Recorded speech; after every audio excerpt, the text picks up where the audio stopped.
মার্কিন নজরদারি এড়িয়ে ইন্দোনেশিয়ায় জলসীমায় দ্বিতীয় ইরানি সুপার ট্যাঙ্কার।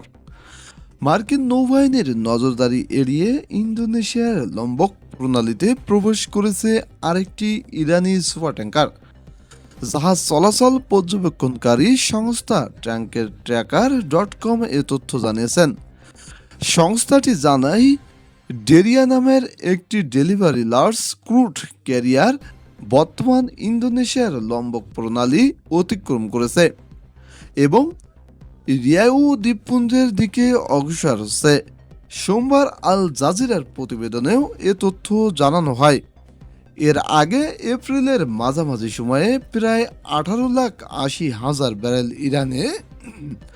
ইরানে অপরিশোধিত তেল ভারতের সরবরাহের চেষ্টা করলেও তা ব্যর্থ হয়। এরপর জাহাজটি দক্ষিণ দিকে অগ্রসর হতে থাকে।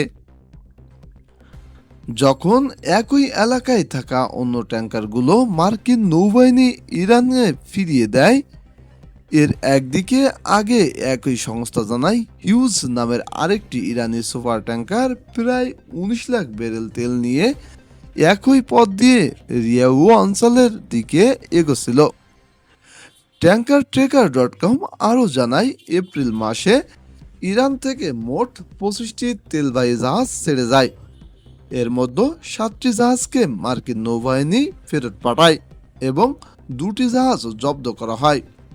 বাকি জাহাজগুলো তাদের গন্তব্য বা নির্ধারিত স্থানে পৌঁছেছেন বা পৌঁছানোর পথে রয়েছেন।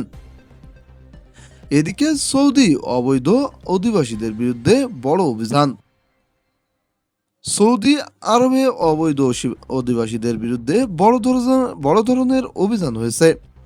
গত সপ্তাহব্যাপী অভিযানে 14,855 অবৈধ অধিবাসীকে বহিষ্কার এবং আরও 11,300 জনকে গ্রেপ্তার করা হয়েছে। গালফ নিউজের প্রতিবেদনে বলা হয়, সৌদি আরবের স্বরাষ্ট্র মন্ত্রণালয়ের অভিযানের বিষয়ে বিবৃতি দিয়েছে। তাতে বলা হয়, গত 23 থেকে 29 এপ্রিল পর্যন্ত নিরাপত্তা বাহিনী ও সংশ্লিষ্ট সংস্থাগুলোর যৌথ অভিযানে তাদের গ্রেপ্তার করা হয়। আটক ব্যক্তিদের মধ্যে 6,244 জন আবাসন আইন লঙ্ঘনকারী, 3,543 জন সীমান্ত নিরাপত্তা আইন ভঙ্গকারী এবং 1,513 জন শ্রম আইন লঙ্ঘনের অভিযোগে ধরা পড়েন।